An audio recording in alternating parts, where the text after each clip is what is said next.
Assalamualaikum warahmatullahi wabarakatuh. Berjumpa lagi dengan channel saya. Pada video kali ini saya akan berbagi informasi penting terkait dengan Peraturan Menteri Agama Nomor 17 Tahun 2023 tentang tata cara pemberian izin penyelenggaraan program studi dalam rumpun ilmu agama. Langsung saja kita ke isi dari PMA ini. Nah, yang pertama ini adalah ketentuan umum di bab 1, pasal 1. Nah, beberapa istilah yang perlu teman-teman ketahui di sini adalah ini kampus utama, yaitu domisili PTK di kabupaten atau kota administratif sebagaimana dicantumkan dalam keputusan Menteri tentang pendirian perguruan tinggi tersebut. Itu namanya kampus utama. Dan ada istilah program studi di luar kampus utama yang kemudian disingkat PSDKU. Nah, di sini artinya program studi yang diselenggarakan di kabupaten atau kota administratif yang tidak berbatasan langsung dengan kampus utama. Ini namanya PSDKU. Nah, kemudian ada istilah PJJ atau pendidikan jarak jauh. Nah, di sini adalah proses belajar mengajar yang dilakukan secara jarak jauh melalui penggunaan berbagai media komunikasi. Kemudian prodi PJJ yang selanjutnya disingkat PSPJJ ini artinya prodi yang diselenggarakan dalam bentuk PJJ pada PTK yang telah memiliki izin pendirian. Jadi harus ada izin pendiriannya. Selanjutnya kita langsung ke pasal 2 di sini, yaitu penyelenggaraan prodi dalam rumpun ilmu agama harus mendapat izin menteri. Kemudian yang kedua, izin penyelenggaraan prodi yang meliputi 1. Izin penyelenggaraan prodi pada PTK yang akan didirikan. Nah, di sini yang akan didirikan. Kemudian yang kedua, izin penyelenggaraan prodi pada perguruan tinggi yang telah memiliki izin pendirian. Jadi ini yang bagian A itu baru mau didirikan perguruan tingginya bersama dengan prodi-prodinya. Kalau yang ini penambahan prodi baru di mana perguruan tingginya sudah ada gitu ya. Kemudian izin penyelenggaraan prodi pada PTK yang akan didirikan, ini akan, itu khusus untuk program diploma dan juga sarjana. Tetapi yang perguruan tingginya setelah memiliki izin, ya di sini boleh diploma, kemudian sarjana, boleh magister, dan juga doktor. Seperti itu ya. Nah, selanjutnya kita masuk bab 2 tentang pemberian izin. Bagian ke-1 tentang persyaratannya. Oke, kita ke pasal 3. Izin penyelenggaraan prodi pada PTK yang akan didirikan. Nah, ini akan ya. Itu harus memenuhi 4 syarat. Yang pertama ada persetujuan dari badan penyelenggara untuk pembukaan prodi. Ya, ini khusus untuk PTKS, jadi badan penyelenggara bisa yayasan, gitu ya. Kemudian memiliki akta notaris pendirian badan penyelenggara. Kemudian memiliki pengesahan berbadan hukum, ya, dari badan penyelenggara oleh kementerian yang menyelenggarakan urusan pemerintahan di bidang hukum dan HAM. Kemudian yang terakhir harus memenuhi persyaratan minimum akreditasi. Nah, yang D inilah nanti yang dimaksud dengan pengisian instrumen ya, pengisian instrumen akreditasi minimum. Kemudian persyaratan minimum akreditasi sebagaimana dimaksud pada ayat 1, huruf D meliputi 1. Kurikulum. Nah, kurikulum ini harus berdasarkan kompetensi lulusan sesuai dengan SN Dikti. Kemudian yang kedua, dosen itu minimal 5 orang ya untuk setiap prodi pada diploma atau sarjana. Nah, ketentuan dosen ini ada 6. Yang pertama minimal magister dan juga harus relevan ya ilmunya dengan prodi. Usianya itu sesuai dengan peraturan perundang-undangan, bersedia bekerja penuh waktu, belum memiliki NIDN atau NIDK. dan juga bukan guru ya yang telah memiliki NUPTK, bukan pegawai tetap pada satuan administrasi pangkal instansi lain. Nah, ini untuk dosen. Sekarang untuk pendik syaratnya minimal 2 orang ya. 2 orang untuk setiap prodi ya, dan juga ada 1 orang untuk perpus ya, atau pustakawan dengan ketentuan minimal ijazah D3, kemudian usia maksimalnya adalah 56 tahun, dan terakhir bersedia bekerja penuh waktu. Nah, kemudian yang D ini prodi harus dikelola oleh UPPS atau Unit Pengelola Program Studi. Nah, untuk pasal 4-nya ini terkait dengan izin penyelenggaraan prodi pada perguruan tinggi yang telah memiliki izin pendirian. Berarti ini perguruan tinggi lama yang mengajukan prodi baru. Nah, syaratnya harus ada persetujuan dari Senat, kemudian memiliki akta notaris ya. Kemudian ada pengesahan berbadan hukum ya dari Kemenkumham. Kemudian ada ini keputusan pendirian PT swasta. Dan yang terakhir harus memenuhi persyaratan minimum akreditasi. Ini juga sama ya dengan cara mengisi instrumen akreditasi minimum. Nah, kemudian untuk persyaratan minimum akreditasi itu meliputi kurikulum ya, disiapkan kurikulumnya harus berdasarkan kompetensi lulusan yang ada di SNDikti. Sama dengan yang tadi di atas. Dosen juga minimal 5 orang. Kemudian ketentuan dosennya harus WNI, usianya juga harus sesuai peraturan perundang-undangan, ijazah minimal magister, kemudian harus relevan ya dengan prodi.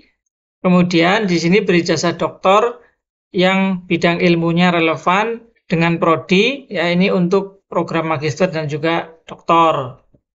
Kemudian menduduki jabatan fungsional paling rendah lektor kepala ya, dan paling sedikit 2 diantaranya wajib memiliki jabatan fungsional profesor dalam bidang ilmu yang relevan dengan program studi doktor yang diusulkan. Jadi khusus prodi doktor ada tambahan syarat di sini, jabfungnya minimal lektor kepala dan minimal ada 2 guru besar ya dalam bidang ilmu yang relevan. Nah, kemudian bersedia penuh waktu ya 37,5 jam per minggu, kemudian minimal ada 3 dosen berstatus dosen tetap dalam bidang ilmu yang relevan, kemudian memiliki NIDN, nah, kemudian memiliki keputusan pengangkatan sebagai dosen tetap untuk yang belum memiliki NIDN. Nah, kemudian yang terakhir harus menyertakan keputusan pemberhentian sebagai dosen tetap untuk dosen yang memiliki status sebagai dosen tetap pada perguruan tinggi lain. Jadi misalnya ada dosen tetap dari PT lain, kemudian akan direkrut sebagai dosen tetap pada perguruan tinggi atau prodi yang diusulkan, berarti harus ada SK pemberhentian dari PT yang sebelumnya. Seperti itu ya. Nah, kemudian yang C, memiliki prodi terakreditasi pada program sarjana dalam satu bidang ilmu dengan program studi yang diusulkan pada program magister. Jadi kalau misalnya mau mengajukan magister, maka harus punya prodi yang relevan di program sarjana dan harus sudah terakreditasi. Nah, kemudian kalau mau mengajukan program doktor, maka harus punya prodi sarjana dan magister ya dalam satu bidang ilmu dan harus sudah terakreditasi juga. Seperti itu. Nah, kemudian tenaga kependidikan itu minimal 2 orang ya untuk setiap prodi pada program diploma atau sarjana, dan harus ada 1 orang untuk mengelola perpus ya. Nah, di sini. Di mana ketentuannya minimal D3, usia maksimal 56, bersedia bekerja penuh waktu, dan berikutnya adalah prodinya harus dikelola oleh UPPS. Kemudian untuk bagian kedua ini dijelaskan mengenai pengajuan permohonannya itu bagaimana. ya. Sekarang untuk yang program diploma dan sarjana dulu. Nah, untuk pengajuan permohonan izin diploma dan sarjana, ya, dilaksanakan melalui tahapan 1 permohonan, 2 asesmen kecukupan atau AK, kemudian validasi, dan yang terakhir penetapan izin penyelenggaraan. Nah, kemudian permohonan izin penyelenggaraan prodi diajukan oleh siapa? Yang pertama yaitu komite untuk izin penyelenggaraan prodi yang diusulkan bersamaan dengan pendirian PTKN. Ini untuk yang negeri ya. Kemudian kalau yang swasta berarti badan penyelenggara atau yayasan ya, rektor atau ketua itu untuk penambahan prodi pada perguruan tinggi yang telah memiliki izin. Nah, kemudian ketentuan mengenai pembentukan komite sebagaimana dimaksud pada ayat 1 ditetapkan oleh menteri ya. Nah, permohonan pengajuan prodi ini diajukan kepada menteri melalui dirjen atau sekjen. Sekarang apa saja yang harus dilampirkan pada saat mengajukan permohonan? Yang pertama itu asli surat persetujuan dari Senat ya untuk penambahan prodi pada perguruan tinggi yang telah memiliki izin. Kemudian asli persetujuan dari badan penyelenggara ya, biasanya yayasan. Kemudian fotokopi atau scan akta notaris pendirian badan penyelenggara, fotokopi atau scan pengesahan berbadan hukum, kemudian fotokopi atau scan dokumen legalitas pendirian perguruan tinggi, ada juga dokumen rencana pembelajaran ya, atau RPS, kemudian dokumen RPS untuk 5 mata kuliah penciri prodi yang diusulkan untuk program diploma, kemudian dokumen RPS untuk 10 mata kuliah penciri prodi pada program sarjana. Nah, kemudian fotokopi atau scan kartu tanda penduduk, fotokopi atau scan ijazah terakhir, kemudian asli surat keterangan penyetaraan ijazah untuk dosen lulusan luar negeri, kemudian fotokopi atau pinde keputusan jabatan fungsional akademik terakhir, asli surat pernyataan kesediaan bekerja penuh waktu, fotokopi atau pinde keputusan pengangkatan dosen tetap, fotokopi atau pinde kartu NIDN. Kemudian fotokopi atau pinde keputusan pemberhentian sebagai dosen tetap untuk dosen yang memiliki status sebagai dosen tetap pada PT lain. Kemudian fotokopi atau pinde keputusan dan atau sertifikat akreditasi dari badan atau lembaga akreditasi yang berwenang. Kemudian fotokopi atau pinde keputusan izin penyelenggaraan prodi yang telah dimiliki oleh perguruan tinggi sesuai dengan program studi yang diusulkan. Kemudian asli surat pernyataan kebenaran dan kelengkapan dokumen yang diajukan. Nah, untuk pasal 8-nya, Dirjen atau Sekjen melakukan asesmen kecukupan ya, terhadap dokumen pengajuan permohonan. Kemudian asesmen kecukupan ini dilaksanakan oleh tim asesor ya, dari badan atau lembaga akreditasi yang ditunjuk oleh Dirjen atau Sekjen. Kemudian tim asesor itu minimal 2 orang. Nah, di pasal 9-nya, tim asesor ini melakukan penilaian pemenuhan kelengkapan dan keabsahan dokumen pengajuan permohonan.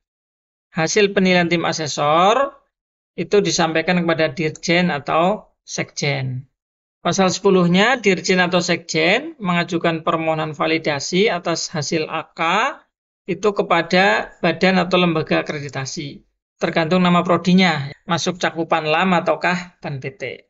Nah, kemudian di pasal 11, Dirjen atau Sekjen ya atas nama menteri menetapkan izin penyelenggaraan prodi setelah mendapatkan di sini surat badan atau lembaga mengenai pemenuhan syarat minimum akreditasi.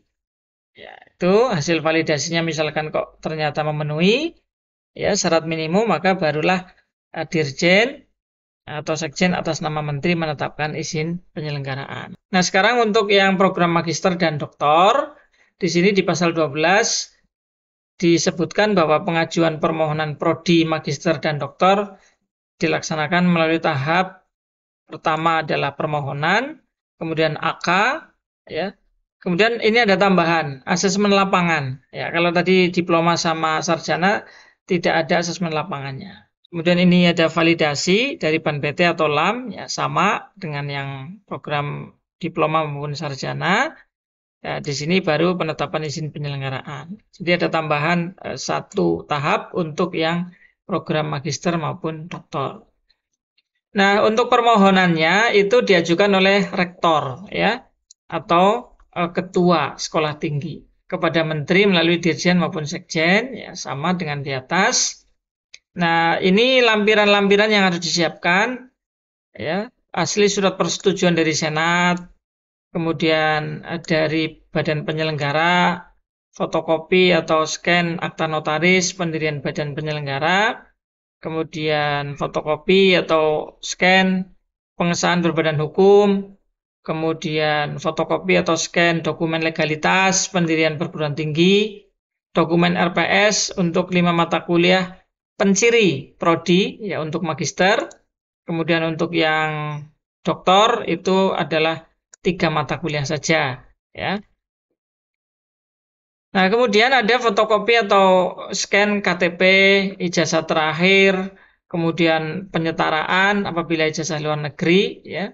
Kemudian ada fotokopi atau scan keputusan jabatan fungsional akademik terakhir, asli surat pernyataan kesediaan pekerja penuh waktu, kemudian fotokopi atau pindek keputusan pengangkatan dosen tetap, kemudian kartu NIDN, kemudian SK pemberhentian sebagai dosen tetap, ya kalau dari PT lain, kemudian SK atau sertifikat akreditasi, baik dari BAN PT maupun LAM, kemudian SK izin penyelenggaraan prodi yang sudah dimiliki, kemudian dokumen kebijakan sistem penjaminan mutu internal. Nah, ini ada tambahan di sini, dokumen kebijakan SPMI. Kemudian di sini terakhir adalah asli surat pernyataan kebenaran dan kelengkapan dokumen. Nah, kemudian di pasal 14-nya, Dirjen atau Sekjen melakukan asesmen kecukupan yang dilaksanakan oleh tim asesor dari BAN PT atau LAM yang ditunjuk oleh Dirjen atau Sekjen. Nah, tim asesor itu juga sama, minimal jumlahnya 2 orang. Nah, kemudian pasal 15-nya, tim asesor ini melakukan penilaian pemenuhan kelengkapan dan keabsahan dokumen. Kemudian hasil penilaian tim asesor disampaikan kepada Dirjen atau Sekjen.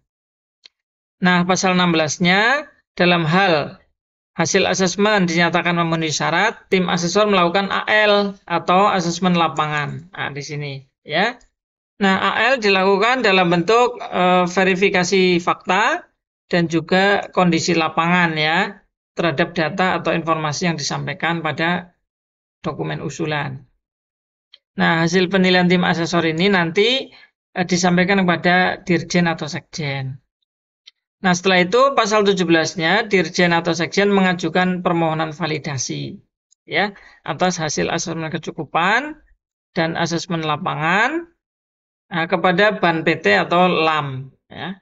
Nah, setelah itu pasal 18-nya Dirjen atau Sekjen atas nama menteri menetapkan izin penyelenggaraan prodi setelah mendapat surat dari BAN atau LAM tentang pemenuhan syarat minimum akreditasi.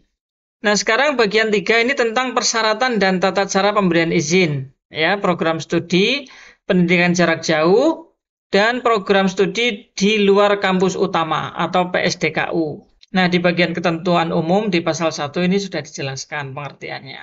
Nah, di sini di pasal 19-nya PTK dapat menyelenggarakan PSPJJ dan PSDKU dalam rumpun ilmu agama. Ya. Nah, untuk PSPJJ dan PSDKU ini diselenggarakan, jangan lupa ini ya, setelah mendapatkan izin dari menteri. Ya, sebelum mendapatkan izin sama sekali tidak dibolehkan. Ya. Nah, Dirjen atau Sekjen atas nama menteri itu menetapkan izinnya. Itu. Nah, setelah itu pasal 20-nya izin penyelenggaraan PSPJJ dan PSDKU diberikan setelah memenuhi persyaratan. Nah, di sini. Nah, persyaratannya bagaimana? Nah, persyaratan yang dimaksud di atas adalah persyaratan izin penyelenggaraan program studi pada pasal 4 tadi di atas dan juga ini tambahan ya, ketentuan dalam peraturan menteri yang menyelenggarakan urusan pemerintahan di bidang pendidikan dan kebudayaan, ilmu pengetahuan dan teknologi mengenai PSPJJ dan PSDKU. Jadi persyaratan spesifik mengenai PSPJJ dan PSDKU itu menganut atau mengikuti ketentuan Permendikbud tentang pendirian PSPJJ dan PSDKU. Nah, seperti itu ya. Di samping memang ada pasal 4 tadi, ketentuan spesifik tentang pendirian prodi secara umum, ditambah aturan-aturan khusus yang ada di PSBJJ dan PSDKU yang dikeluarkan oleh Permendikbud. Oke, seperti itu. Nah, kemudian persyaratan di dalam Permendikti mengenai PSBJJ dan PSDKU sebagaimana dimaksud pada ayat 2 dikecualikan untuk pemenuhan rekomendasi dari, nah di sini LL Dikti ya, untuk PSBJJ dan PSDKU itu dikecualikan. Nah, tidak harus meminta rekomendasi dari LL Dikti ya. Dan juga tidak harus meminta rekomendasi dari bupati atau wali kota untuk PSDKU. Seperti itu ya. Nah, kemudian pasal 21, rektor atau ketua perguruan tinggi mengajukan permohonan izin untuk PSBJJ dan PSDKU kepada menteri melalui dirjen atau sekjen. Nah, ayat berikutnya, pengajuan permohonan sebagaimana dimaksud pada ayat 1 dilaksanakan secara mutatis mutandis ya, sesuai dengan tata cara pengajuan permohonan izin penyelenggaraan prodi sebagaimana dimaksud pada pasal 5 dan pasal 8. Nah, kemudian untuk yang bagian keempat, kewajiban perguruan tinggi itu apa saja? Yang pertama di pasal 22. Nah, PT yang telah mendapatkan izin penyelenggaraan prodi itu wajib melakukan pelaporan penyelenggaraan prodi setiap semester. Nah, di sini ya, pada sistem informasi pendidikan ya, pada kementerian yang menyelenggarakan urusan pemerintahan di bidang agama atau pangkalan data pendidikan tinggi. Nah, kalau di Kemenag itu namanya EMIS ya, kalau di Kemendikbud namanya PDDikti. Nah, di situ harus melaporkan setiap semester tentang terkait penyelenggaraan prodinya. Nah, kemudian harus mengajukan akreditasi kepada BAN PT atau LAM ya, yang berwenang ya, setelah melengkapi data pada PDDikti sesuai dengan ketentuan perundangan yang berlaku. Dan yang ketiga adalah harus memenuhi SN-Dikti. Nah, kemudian bab 3 ada sanksi administratif. Apa itu? Di pasal 23 disebut PT yang melanggar ketentuan ya, sebagaimana dimaksud pada pasal 22 ini, maka dikenai sanksi administratif. Sanksinya ada 3 macam, yaitu ringan, sedang, dan berat. Untuk yang ringan itu adalah peringatan tertulis. Sedangkan yang sedang ada 2 jenis, yaitu penghentian sementara bantuan biaya pendidikan dari pemerintah, dan yang kedua penghentian sementara kegiatan penyelenggaraan pendidikan. Ini yang sedang. Sedangkan yang berat itu penghentian pembinaan, bahkan bisa sampai pencabutan izin penyelenggaraan prodinya. Oke, seperti itu ya. Nah, di pasal 24-nya, PT yang melanggar ketentuan sebagaimana di pasal 22 tadi dalam 2 semester berturut-turut ya, maka akan dikenai sanksi ringan ya, berupa peringatan tertulis. Nah, kemudian dalam hal PT tidak melakukan perbaikan setelah diberi sanksi administratif yang dimaksud pada ayat 1 ini, maka dalam jangka waktu paling lama 6 bulan ya, terhitung sejak sanksi diberikan, maka dikenai sanksi administratif sedang. Nah, dalam hal PT tidak melakukan perbaikan setelah diberikan sanksi administratif sebagaimana dimaksud pada ayat 2 ini, yang sedang ini, dalam jangka waktu paling lama 6 bulan, ya, terhitung sejak sanksi, maka akan diberikan sanksi berat. Seperti itu. Nah, kemudian pasal 25-nya, perguruan tinggi yang melanggar ketentuan sebagaimana dimaksud pada pasal 22 huruf B akan dikenai sanksi berat berupa pencabutan izin ya, penyelenggaraan prodi. Nah, pasal 26-nya, perguruan tinggi yang melanggar ketentuan sebagaimana dalam pasal 22 huruf C dikenai sanksi administratif secara berjenjang atau tidak berjenjang. Nah, sanksi administratif sebagaimana dimaksud pada ayat 1 dikenai setelah mempertimbangkan bobot pelanggaran yang dilakukan. Nah, pertimbangan bobot pelanggaran sebagaimana dimaksud pada ayat 2 dilakukan oleh dirjen atau sekjen. Nah, sekarang bab 4 tentang ketentuan penutupnya. Di pasal 27 disebutkan bahwa pada saat peraturan menteri ini mulai berlaku, ketentuan mengenai persyaratan minimum akreditasi, izin penyelenggaraan prodi, sebagaimana diatur dalam PMA nomor 15 2022 tentang pendirian, perubahan, dan pencabutan izin PT swasta, kemudian PMA nomor 81 tahun 2022 tentang pendirian, perubahan, dan pembubaran PTKN, perguruan tinggi keagamaan negeri, dicabut dan dinyatakan tidak berlaku. Nah, ini ya ketentuan penutupnya. Nah, kemudian terakhir peraturan menteri ini mulai berlaku pada tanggal diundangkan. Kita lihat tanggalnya. Di sini ditetapkan di Jakarta pada tanggal 20 Desember 2023. Nah, inilah teman-teman sekalian, bagi yang ingin mendirikan prodi baru, baik itu bersamaan dengan pendirian perguruan tinggi maupun mendirikan prodi baru pada perguruan tinggi yang sudah ada, silakan dibaca ya, peraturan-peraturannya ada di ini PMA nomor 17 tahun 2023. Demikian untuk video kali ini, semoga bermanfaat. Terima kasih telah menonton. Jangan lupa like, share, komen, dan subscribe. Assalamualaikum warahmatullahi wabarakatuh.